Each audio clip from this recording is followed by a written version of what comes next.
Welcome to Paradigms and Dimensions, the podcast.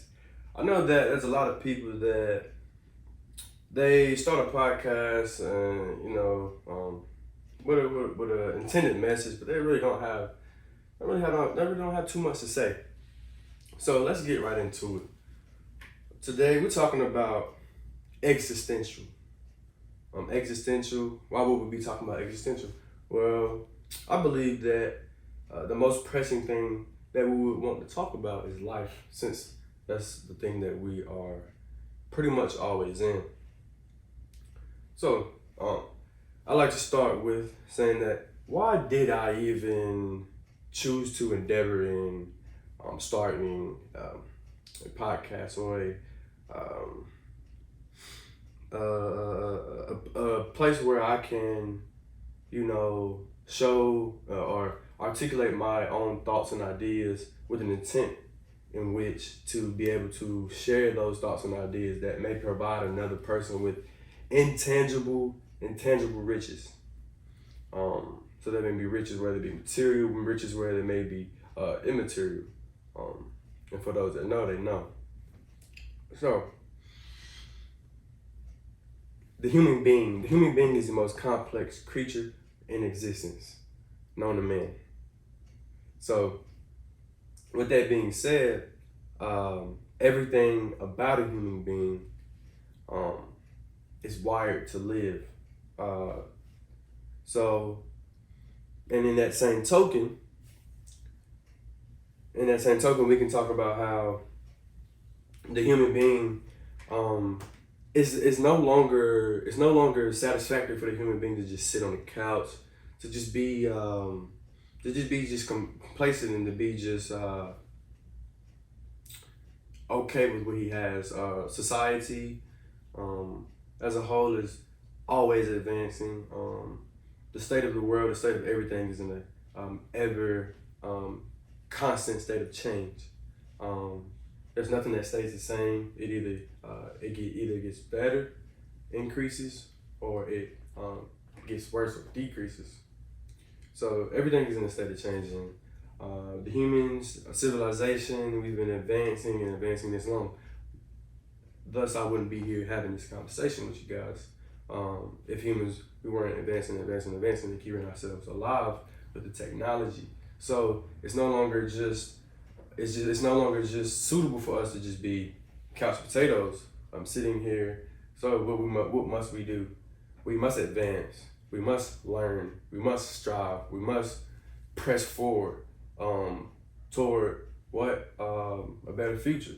What does that come with that? Advancements in technology. It comes with advancements in medicine. It comes with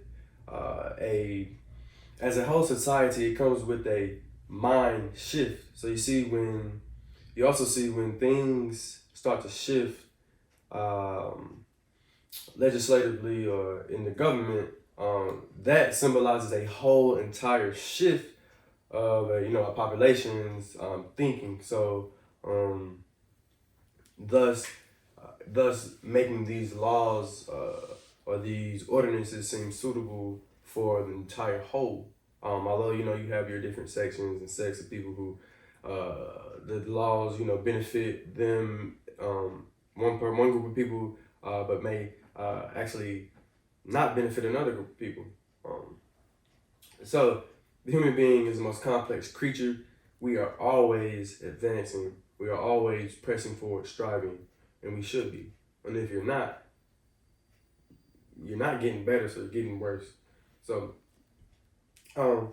now, I was thinking the other day about a book I had read, and it was by an Austrian neurologist by the name of Viktor Frankl. And he actually endured the Holocaust. So he was captured in the concentration camps by the Nazis, the Germans, and they actually he actually lost his whole entire family over a 3 or 4 year period. Here in the book, he accounts every detail that happened as far as him losing his wife, kids, and he's the only one that made it out. So throughout this, throughout the Holocaust, he details his experiences, and throughout that, he came up with three ways of being. And the book is called Man's Search for Meaning by Viktor Frankl.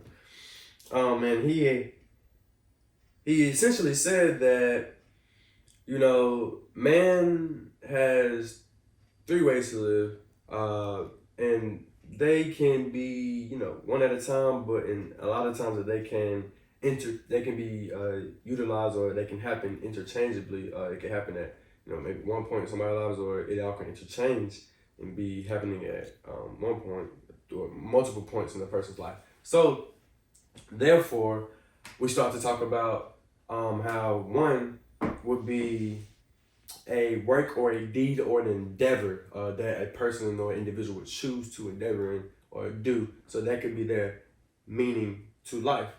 And we're talking about man's search for meaning, so we're talking about the meaning to life. So a deed, a work or an endeavor. So oftentimes you may see a older person who's been working in a particular field for majority or a long time. And for instance, when that work is no longer available or they retire, we hear stories of that person passing away because that person's meaning was that endeavor, work, or deed. And then he goes on to say that, secondly, that your meaning to life could be a significant other, whether that be a daughter, whether that be a spouse, whether that be a girlfriend, boyfriend, grandmother, grandfather, etc., etc. Man's meaning could also be a significant other. Now, it could be a significant other, and it could be a work or deed. It could be used interchangeably. But however, the third meaning to life is it could be just a general attitude that you take, the way that you partake in life, the way that you interact with everything. So it's pretty much a general attitude. Man's search for meaning could be just his general attitude towards life. Whatever life throws at him, what is his attitude? And I was talking to this point with Jordan, and we were discussing the fact that life is kind of like it is a simulation. It's the VR glasses. So everybody has their own VR glasses, Oculus.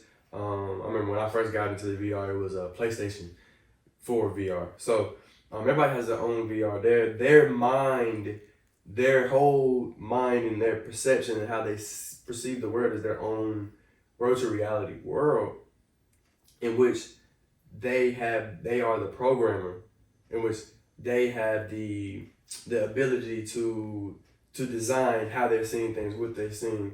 They have the ability to control their emotions, control the mind. That is why we're such a complex being. Because the thing that makes us different from a dog, from a pig, from a giraffe, from a elephant, is the brain. Of course, there are a few other physical differences, but it's really the brain.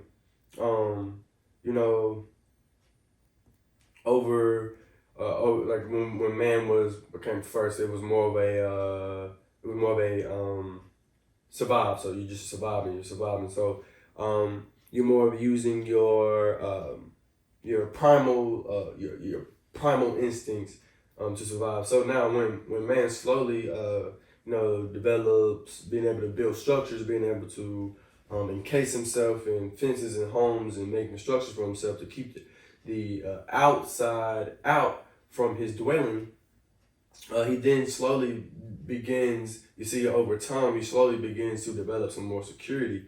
And then, with more security, that allows for more growth. So say, for instance, you no longer have to go out here and hunt 3 times a day, all day for food. The food is now provided in grocery stores. So that now provides you leisure time to endeavor in higher level things. So the black man is the origin of everything. So when, knowing that, let's take it back to Africa. When the first black man or first civilization was there, where they were so much abundant they had to use the Nile River, high tide, low tide to and they utilized agriculture, the moon and the water and all these things to feed a lot of people. So from being able to feed a lot of people, you then when you have hunger under control, you then are able to venture out into higher level things. So you got people that are developing the sciences. They are astronomy, geometry, algebra. I mean, even language, hieroglyphs, everything. Building, engineering, building the tallest structures. I mean, we're talking about the pyramids, and you can see when the Western world had, I guess, at first seen it, they were thinking that it was aliens, but who's to say that the original people were aliens? So now that I want to kind of take a detour and talk about how I was reading a book on Huey P. Newton. It's called Revolutionary Suicide. It's autobiography. At that time, it was a lot of riots, and how at that time the death rate, or the suicide rate of the black male was at its highest. It was very high, and a study had been done, and it's saying that when a human being, the greatest and most complex creature known to man, when a human decides to commit suicide, take its life, cease to exist, it's almost always pretty much 100% an cause of external factors. Because quite literally everything about a human being, about anything that is living, is wired for it to live.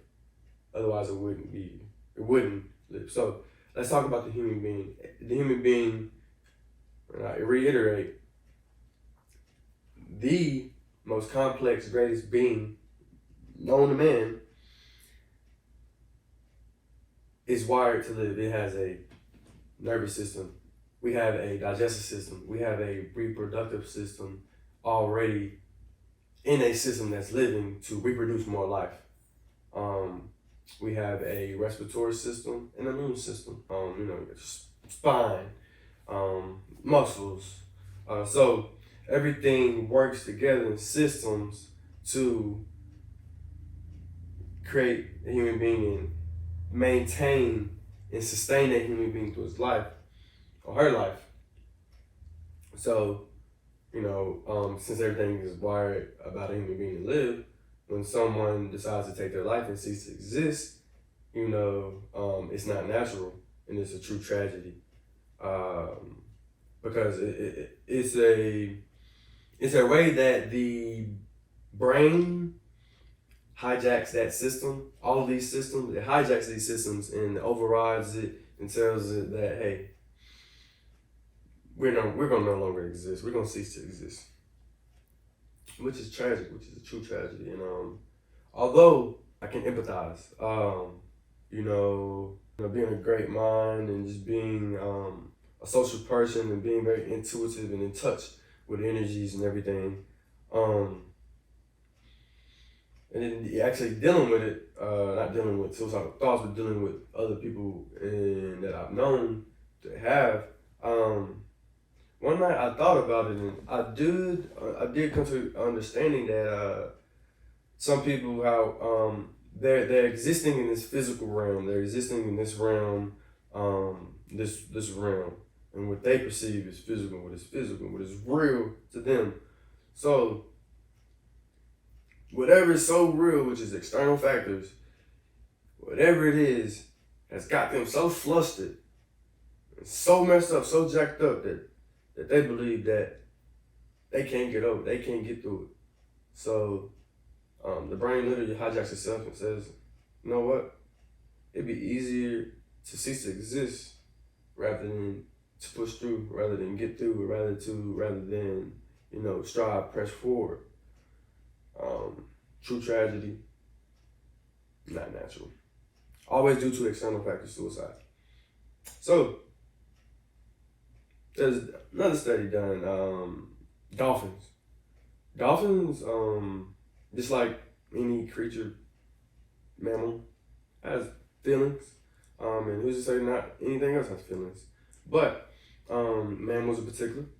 The study done, they said that dolphins, they actually kill themselves because of external factors. Like this. So I can't remember when, but it was a dolphin that trapped in, you go to Disneyland or not Disneyland, you go to, what is there, Orlando, Florida, where they have like the dolphins is doing tricks and the whales doing tricks and things like that. And these animals are very well taken out of their natural habitats from the thousands of miles of free ocean, open water that they have to go, swim, jump in and out of the water, eat, just be themselves.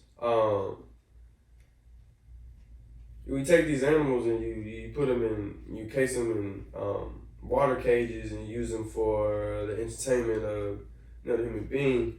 But these animals have feelings.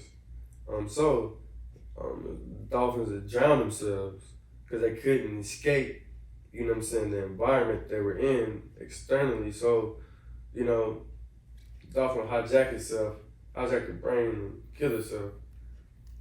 So, and it speaks to that everything in the world is really connected. We all are interconnected.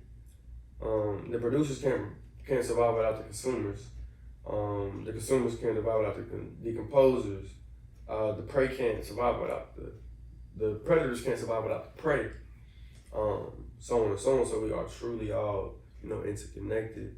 Everything is really interconnected.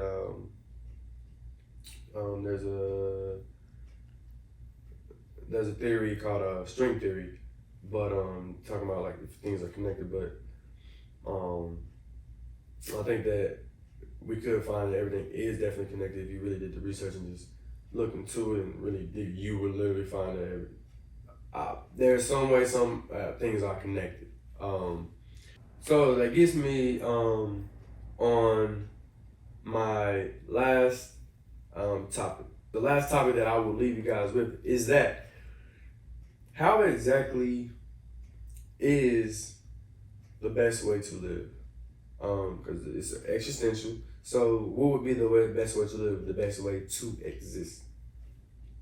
Well, it's up to that individual. Although I do believe that we have four empires, the emotional, the spiritual, the physical, and the mental, and these things need to be balanced. The spiritual, what could attribute to the spiritual? Things such as music, art, the physical, dance, working out, exercise, the mental, reading books, listening to wise counsel. So, I do believe that, the human being, we have four empires. Four empires: emotional, the physical, the mental, and the spiritual. These four empires. We have ways of activating these and exercising these empires and making sure that we're balanced within these four empires. Because if one is off, then that's going to probably make the other off, and then so on and so on.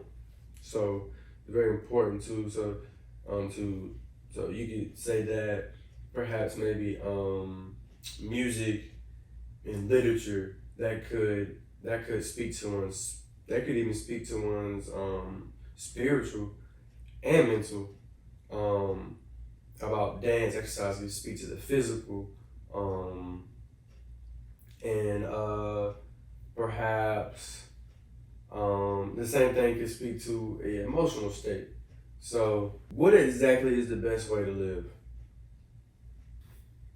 The best way to live is to make sure that you're firm rooted in your values, your morals, and that your actions are not in conflict with those morals and those values. Because that's one of the things. When you are in conflict with your beliefs, your morals, and your values, and what you are true to, and you're out here, your actions aren't in accordance or in alignment with that. That's when we start to have conflict. The body starts to take a toll because we're not living in cohesion, we're not living within ourselves, we start to become something else, and it can become a detriment. But it just causes conflict and turmoil within the inner self, in which you always want to control self, discipline self, so that everything is in alignment, so that your morals and your beliefs and your values and actions are in congruency or in alignment, so that you know you are a full human being. You're standing up erect. You're confident, and you're just a powerful being. So that is the truth. That is the best way to live. Yeah. So I do appreciate you guys listening and tuning in. And as always, we'll be back with more. Thank you.